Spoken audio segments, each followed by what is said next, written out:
Kami dari TKN Prabowo Gibran mengadakan konferensi pers, statement tentang putusan DKPP yang belum lama sudah dibacakan. Saya sendiri, nama saya M. Maulana Bungaran SHMH, Wakil Komandan EHO TKN Prabowo Gibran, telah hadir di sini. Sebelah kanan saya Bang Dr. Habibur Rahman SHMH, Wakil Ketua TKN. Telah hadir pula sebelah kanan Bang Habib adalah Profesor Dr.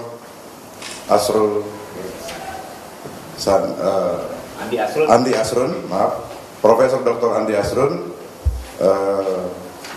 ahli hukum dari ahli hukum konstitusi, ya, yang merupakan seorang guru besar Universitas Pakuan, dan paling ujung adalah Bang Desmi Hardi, sebelah kiri saya Bang Munansir Mustaman, sama Bang Dovi Ronpas juga dari TKN EHO. Yang pertama mungkin dari Bang Habibur Rahman, silakan. Ya, terima kasih. Bismillahirrahmanirrahim. Assalamualaikum warahmatullahi wabarakatuh. Salam sejahtera untuk rekan-rekan semua. Terima kasih sudah hadir di sini. Ada beberapa poin yang perlu kami sampaikan. Saya selaku Wakil Ketua Tim Kampanye Nasional Prabowo Gibran menyampaikan yang pertama, ya, kami menghormati putusan DKPP ini sebagai lembaga yang diatur dalam Undang-Undang Nomor 7 Tahun 2017 tentang Pemilihan Umum. Namun perlu dipahami bahwa putusan DKPP ini sebagaimana diatur pasal 458 Undang-Undang Pemilu tidak lagi bersifat final. Namun berdasarkan putusan MK nomor 32/PUU /19 Romawi /2021 terhadap putusan DKPP bisa diajukan gugatan ke Pengadilan Tata Usaha Negara, sehingga putusan DKPP tidak lagi bersifat final dan dia merupakan objek dari Peradilan Tata Usaha Negara. Yang kedua, ya, bahwa putusan DKPP ini tidak ada kaitannya secara hukum dengan legal standing paslon Prabowo Gibran, karena paslon Prabowo Gibran bukanlah terlapor, bukan juga turut terlapor dalam perkara ini. Dan putusan DKPP ini, ya, tidak menyebut pendaftaran Prabowo Gibran menjadi tidak sah. Bahkan ini saya bacakan, ya, secara khusus di halaman 188, ya. Putusan tersebut, DKPP menilai KPU sudah menjalankan tugas konstitusional.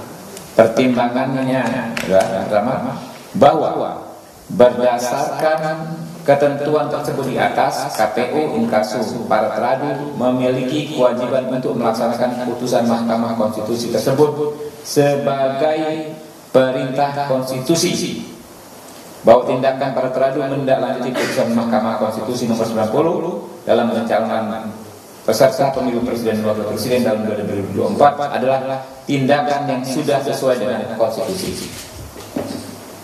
Yang ketiga, kami sampaikan bahwa menurut apa yang kami baca barusan dari putusan DKPP ini, putusan ini terkait persoalan teknis. Saya garis bawahi teknis pendaftaran. Komisioner KPU sebagaimana kami pahami saat ini, ya, sepertinya dikenakan sanksi karena adanya dianggap melakukan kesalahan teknis, bukan pelanggaran yang substantif. Intinya, berdasarkan konstitusi, pasangan Prabowo Gibran tetap terdaftar. Justru kalau tidak diberikan kesempatan kemarin Prabowo Gibran untuk mendaftar, maka bisa saja Bawaslu melanggar hak konstitusi dan bisa saja terkena hukuman yang berat kalau menolak pendaftaran pasangan Prabowo Gibran. Ya, kita tahu bahwa dalam hukum itu kan ada yang namanya substansi itu di atas formalitas. Substansinya secara konstitusi Mas Gibran sudah memenuhi syarat, sehingga itulah yang dilakukan KPU untuk menerima pendaftaran saat itu.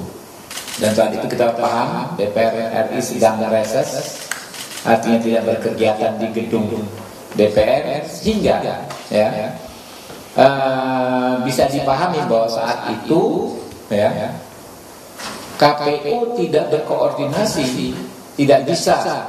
Bukan tidak bisa berkoordinasi dengan DPR. Mungkin surat kemana orang DPR nggak ada, sedang rapat, sedang ada di dapil masing-masing. Dan teman-teman ya, PKPU terkait terkait syarat pendaftaran pada akhirnya kan memang dirubah dan sudah disepakati oleh Komisi 2 DPR RI. Sebetulnya ini sudah nggak ada isu sama sekali, tapi mungkin karena dianggap KPU kurang maksimal secara teknis berkomunikasi dengan DPR saat itu, ya, lalu terbitlah putusan ini. Ya, intinya itu tadi pointer-pointernya. Sebelum ke pendapat Prof. Andi Asrun yang lebih lebih kuat alasan-alasan teoretiknya, mungkin sedikit ada tambahan dari Bang Maulana Bungaran bahwa perkara nomor 90 ini sudah berulang kali dipersoalkan secara hukum dan sudah banyak sekali putusan pengadilan ya yang menguatkan perkara nomor 90. Mungkin disampaikan Pak Maulana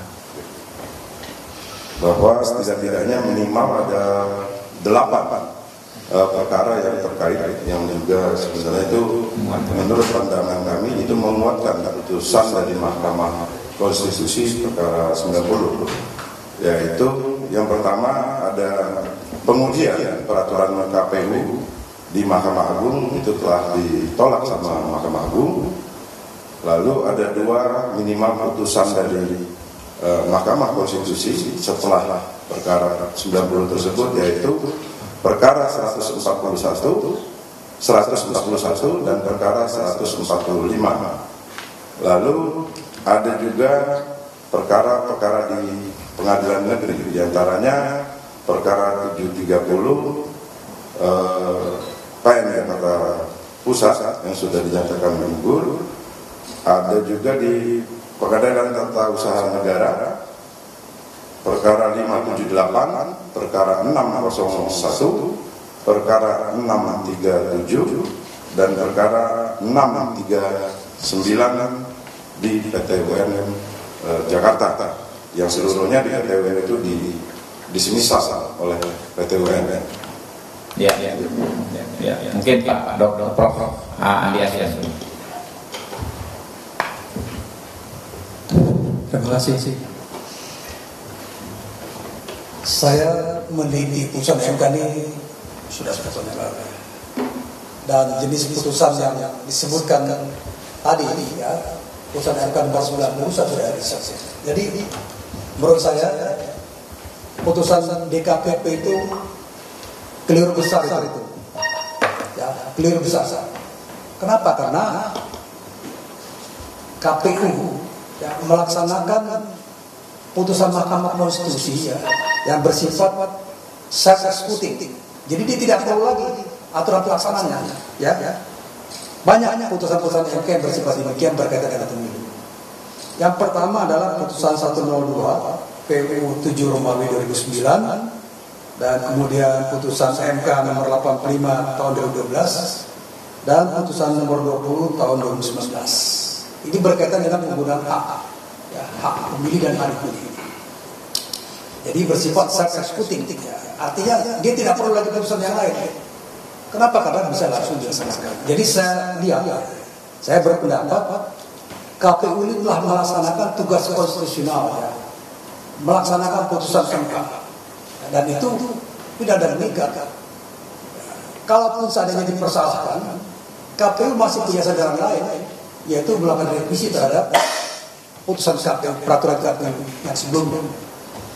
Dan kemudian juga begini, kalau Mahkamah Konstitusi membuat putusan yang memberikan tafsir terhadap satu pasal, artinya putusan MK itu setara dengan undang-undang. Tidak perlu lagi tafsir dari peraturan di bawahnya. Sebetulnya begitu. Ya. Jadi kalau menurut saya, ini kesalahan besar dari DKPP. Kemudian kedua, DKPP ini harus mengundang pihak yang akan terkena kira-kira. Dia akan terkena imbas dari putusan DKPP. Jadi harus mendengarkan berimbang namanya audio et partem. Jadi harus mendengar kedua belah pihak. Seperti itu harusnya, tapi kan tidak dilakukan oleh DKPP. Kemudian DKPP ini sekarang posisinya sama seperti putusan TUN, putusan tata usaha negara. Jadi putusan DKPP ini bisa digugat ke PT UN oleh orang yang merasa dirugikan atau masyarakat yang merasa putusan DKPP ini bertentangan secara moral, secara hukum dan secara konstitusi.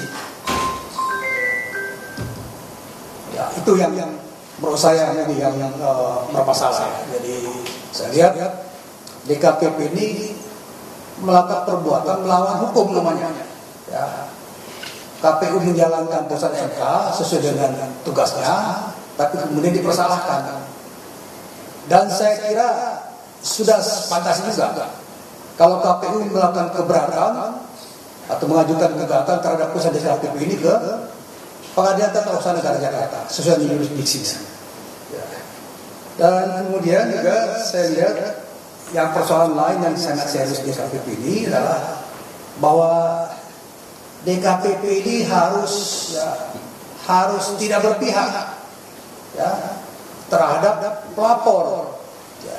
Harusnya dia berimbang mendengarkan suara atau pendapat dari orang lain.